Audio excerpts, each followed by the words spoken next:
Hello guys, how are you? I'm Hardeep Singh. Welcome back to your own YouTube channel. IELTS updates and recent exams. For more updates related to recent IELTS exam writing test topics, listening, reading, practice test, and speaking, you got guesswork. Please, guys, participate in everyday listening and reading practice test to achieve your desired band score in your actual IELTS exam. Please hit the like and subscribe button. Press the bell icon for the upcoming notifications. Don't forget like, subscribe and share my YouTube channel and my Facebook page, IELTS updates and recent exams. Part 1. You will hear a woman calling an insurance company to report an accident. First, you have some time to look at questions 1 to 7.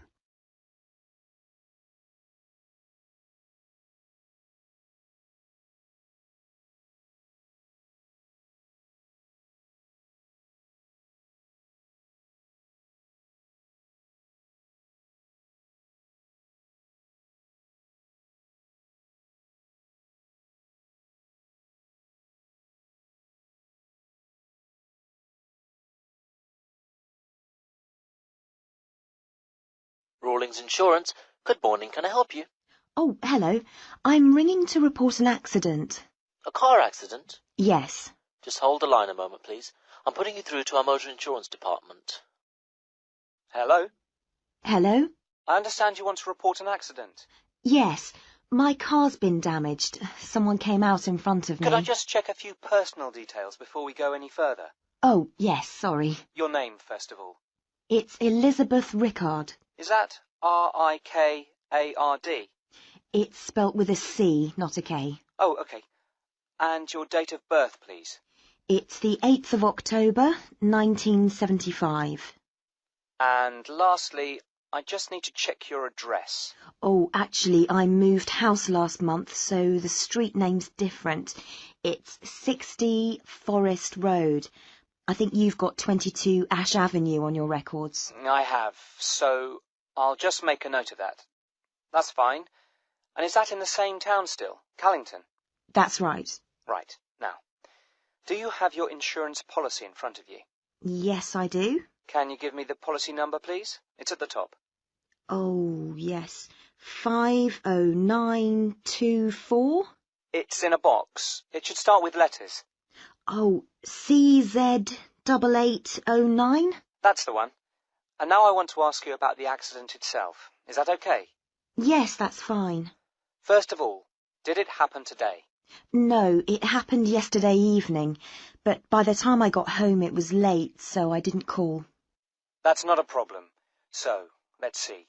Today's the 13th of September, so it happened on the 12th. Is that right? It is. Do you know approximately what time the accident occurred?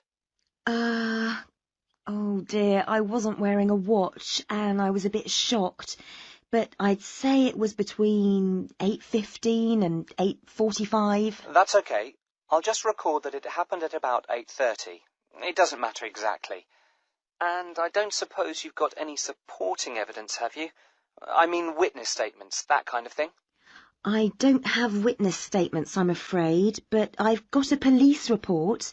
They came and measured up and checked the marks on the road, but unfortunately nobody else was around at the time of the accident. Any hospital report? No. So I take it you don't have any medical problems then? Any injuries? Only minor ones. It was mainly the car that got damaged, luckily. Absolutely. But we do recommend that you have a check-up anyway, within 24 hours if possible. Yes, okay. I'll make an appointment today. Fine. And now, can you tell me what happened exactly? I'm going to make a few notes. Before you hear the rest of the conversation, you have some time to look at questions 8 to 10.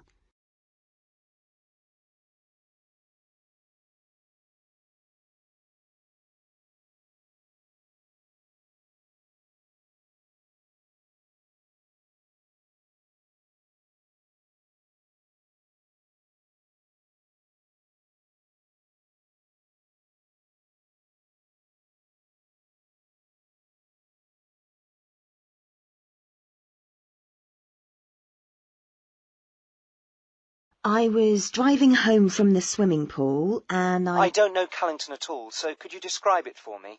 Where did the accident happen? On the road between Newtown and Callington.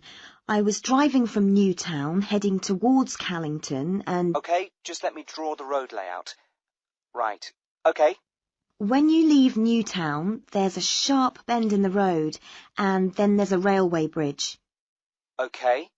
And then about half a kilometre further on, there's a crossroads with traffic lights, and I was just in between the two when it happened. I wasn't going very fast. In fact, I definitely... So you'd already gone over the bridge? Yes, and I'd passed the park, that's on the right-hand side, and I was just approaching the petrol station. Where's that then? It's a bit further along, on the opposite side. So on your near side then? Yes.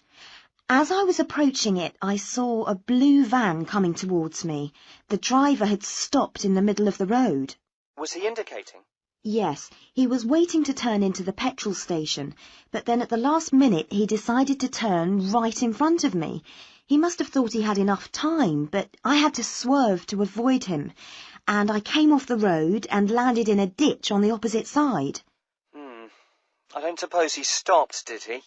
Oh, yes, he came over to see if I was okay, but he tried to say it was my fault, and there wasn't anyone else.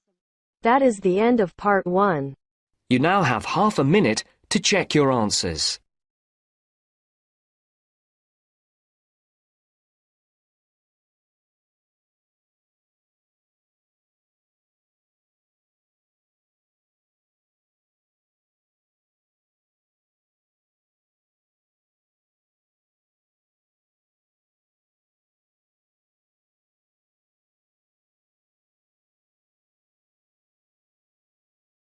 Now turns to part 2.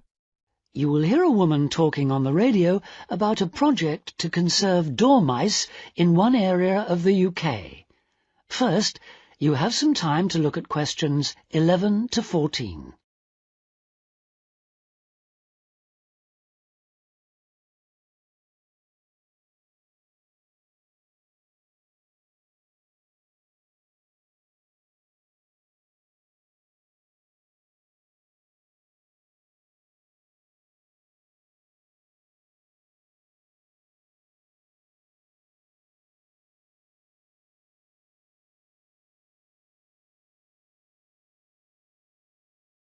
Good morning, and welcome to our weekly programme about countryside matters. With me today I have Jackie Lammerton. Jackie works for the nature organisation Action for Wildlife, and she's appealing for volunteers for a project she's organising. So if you think you might be willing to help, please listen carefully. Jackie. Thank you. Yes, as you've just heard, I represent a charity called Action for Wildlife, which works to protect plants and animals. And I'm here today to talk about a project to save a type of mouse known as a dormouse. We can still find the dormouse in this area, but in the last few decades, the number of dormice has seriously declined, not just in this country but across the world. There are several reasons for this: loss of habitat, climate change, competition for food, and this area of the UK is now regarded as one of the last strongholds. So naturally, we want to help the creature to survive here as much as we can.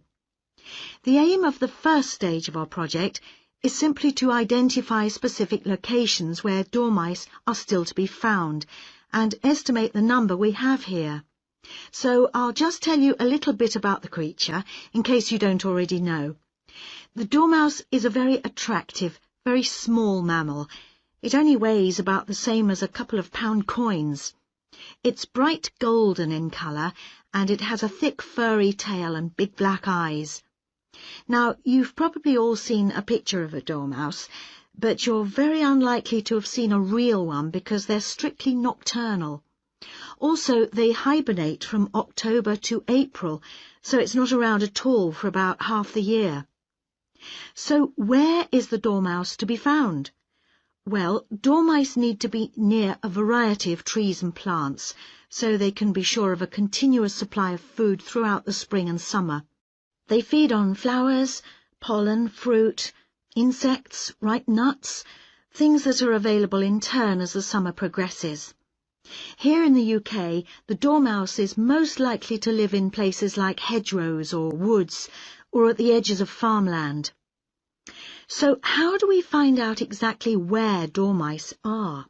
Well, as they're hard to spot, as I said, we have to use indirect methods. Instead of trying to see dormice themselves, we look for evidence of dormouse activity.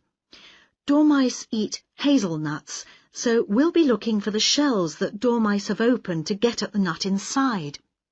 A lot of wildlife species eat hazelnuts. It's not just dormice. But it's usually possible to tell which particular animal has opened a nut by looking at the marks on the shells. So now, for those of you who would like to help us carry out this survey, let me tell you exactly what to do. You'll need to get an identification sheet like this from us. Then you should spend time looking for hazelnut shells in the bottom of hedgerows or on the ground in woodlands. Before you hear the rest of the talk, you have some time to look at questions 15 to 20.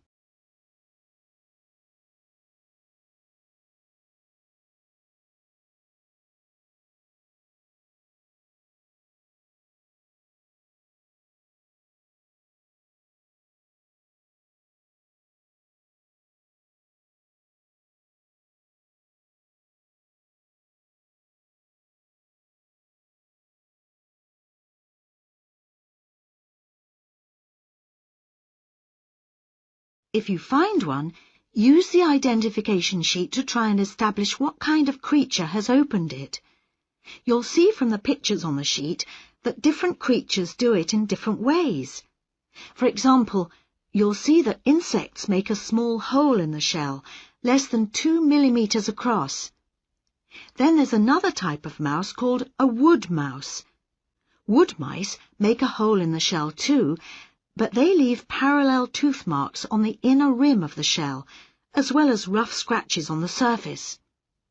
Thirdly, there are little mammals called voles. These creatures don't leave any marks on the surface, but they leave tooth marks on the inner rim of the hole. And these marks are neat and parallel, so they're fairly easy to identify. Then there are squirrels and birds. They both open the nuts, leaving half shells that have got jagged edges. And finally, we have our dormice. They make a hole in the shell that has a smooth inner edge, and the tooth marks it leaves are on the surface, at an angle to the hole. And these are the ones we're looking for, of course. Firstly, if you do find any nuts which you think have been opened by dormice, you need to record their location as precisely as possible. You can use the grid references on a map, or you can sketch your own map. But if you do, be sure to include landmarks or road names. It's very important that we know exactly where the shells came from. Then put the nut shells in a small container. Any kind will do, a film box or a matchbox, anything that prevents them from being crushed in the post. And then finally, give them a label, just your name and contact details, and send them to Action for Wildlife. When we receive them, an expert will look at the shells to confirm your identification. The address to send them to is... That is the end of part 2. You now have half a minute to check your answers.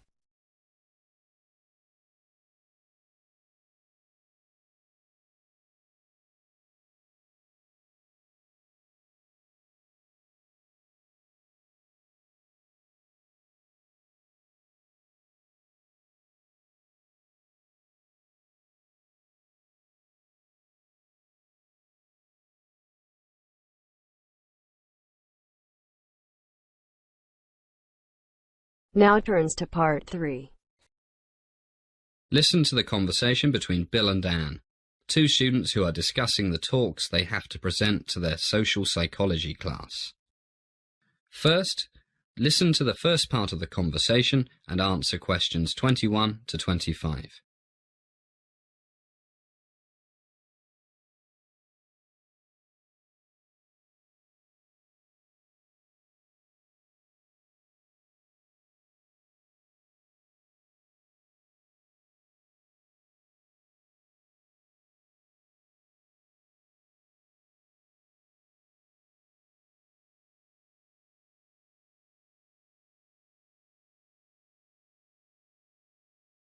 Hi, Anne. How's it going? I'm going mad.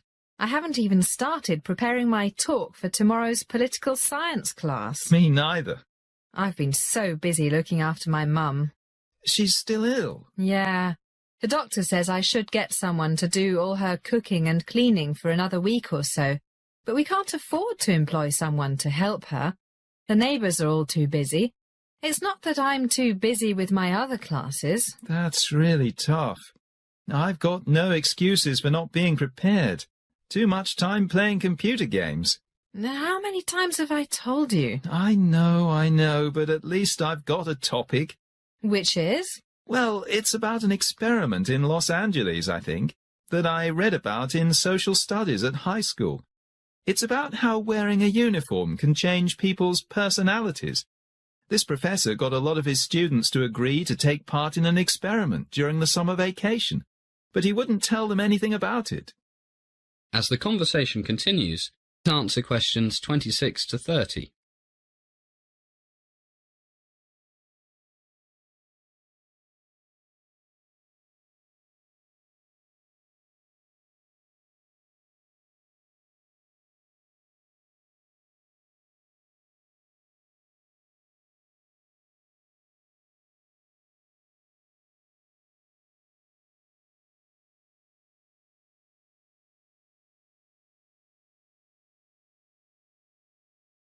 Can you remember the professor's name? No, but I think he was from the University of California at Los Angeles. Well, at least you've got the most important thing, a topic. I haven't even got that. So, what happened in this experiment? Well, the prof got the local police to cooperate. One night, they went to about 20 students and arrested them. Poor guys didn't have a clue what for. And they didn't know it was the experiment they had volunteered for? They had no idea. And it had been weeks since they volunteered for the experiment. Anyway, the cops took them to a school building that had been made to look like the inside of a prison or a police station. Can't remember. It's not important. And what happened then? Did they get charged or something? Don't know. They must have been told something, but that's not the main thing. Which was? Well, what they didn't know was that about 8 other students were waiting at the police station, or whatever it was, dressed up as prison guards. Hey, now I think I read about that ages ago. The experiment took place in the early 70s, and the students dressed as prison guards were told to act like prison guards. I've just thought of something. Did the arrested students know the other students? I don't know. I wouldn't have thought so. No, different schools, because otherwise the ones who thought they'd been arrested might have realised it was the experiment they had signed up for. Guess you're right. But then what happened? Remember? Yeah, the guards really got into it and started treating the other guys like they see on the movies, making them do press-ups, cutting their hair really short, not letting them sleep. A real power trip. The poor guys were terrified. Yeah. The experiment was supposed to last for a week, but things got out of control, remember? The guys who thought they were prisoners, not guards, started having nervous breakdowns. Hey, look at the time. I gotta go. At least you've got something to talk about. How role-playing can get real, especially when we put uniforms on. Yeah, and the students were normal, nice guys. Who didn't waste time with computer games. That is the end of part 3. You now have half a minute to check your answers.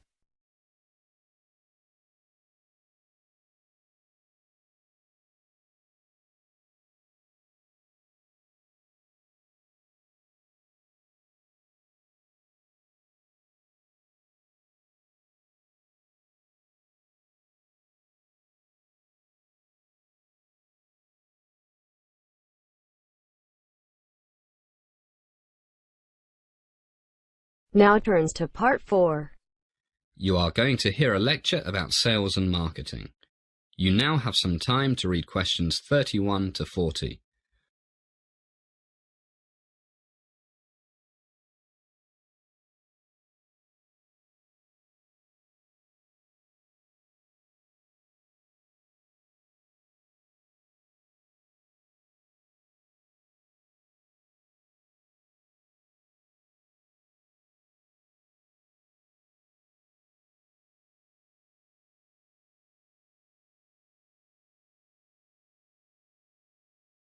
Good evening, and welcome to the second class of our Sales and Marketing course. Tonight, and in the next few weeks, I'll be talking about advertising. To be specific, about different types of advertising, different types of message, all of which, of course, are supposed to make your company or your organization, the government perhaps, more successful. Now, please note that I'm not, at this stage, going to talk about advertising media. There are various choices here: radio, newspapers, television, billboards, magazines, and, of course, the Internet. It's almost impossible to go into Google or Yahoo or whatever and not find adverts on almost every page. But we'll talk about the various choices of media later. First, I will stress one thing. Advertising can be expensive. Whether you are a small business, an NGO, or a multinational corporation. So it's very important that what you spend on advertising is money well spent, money that achieves your objectives, whatever they might be. The ads must be cost-effective.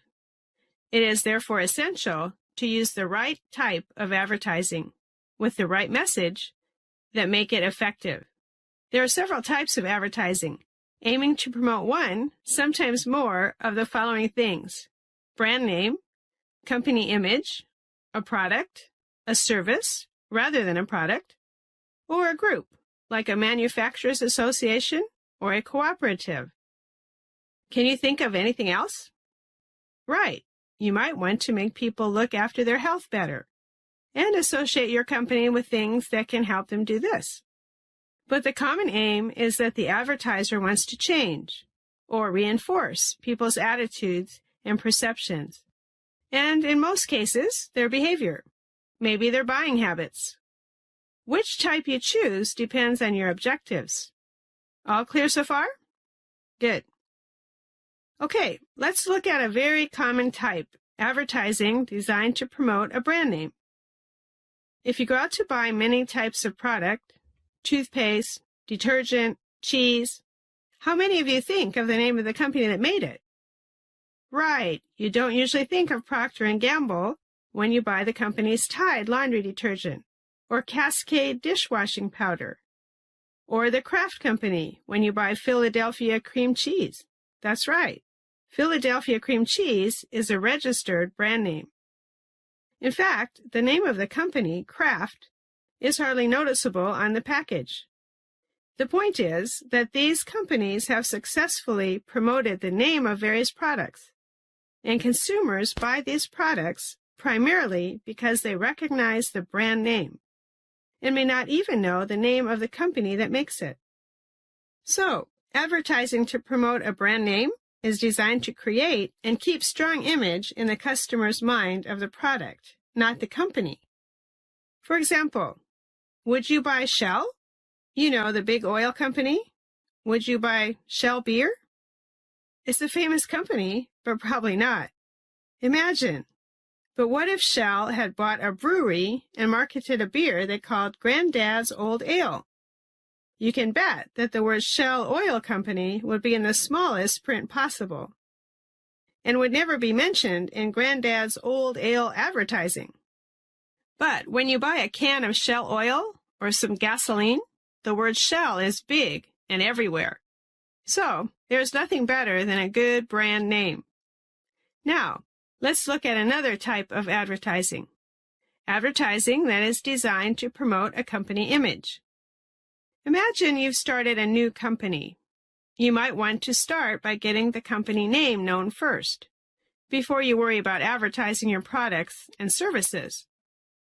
One company that did this was in San Francisco, the San Fran Video Store. The managers decided to promote the company name rather than promote the videos they rented out. They put small ads in local newspapers that simply said, San Fran Video Store, a great selection of movies. And they also had people handing out little cards with the same message on them, plus a list of the store locations. So they didn't spend a fortune on advertising. They put most of their money into making sure they had a great selection of movies. And it worked. They started with 4 stores in 1995, and now they have, at last count, 27. Now, can you think of examples of companies advertising both a product and the company name in the same advert? Come on, you must be able to think of one. What? That's right, a good example. Makers of luxury things like perfume and fashion. For example, when Chanel brings out a new perfume, the advertising message is always something like, Nightlight by Chanel. This almost immediately gives the new perfume a good reputation because it's by Chanel, and also reinforces perception of the company name. So, the different types of advertising might not be mutually exclusive. The important thing is that the objectives must be clear, mutually supportive, and not contradictory. Another type of advertising is designed to promote a service rather than a physical product. But our time is up, so we'll leave that till next time. Good night, everybody. That is the end of part 4. You now have half a minute to check your answers.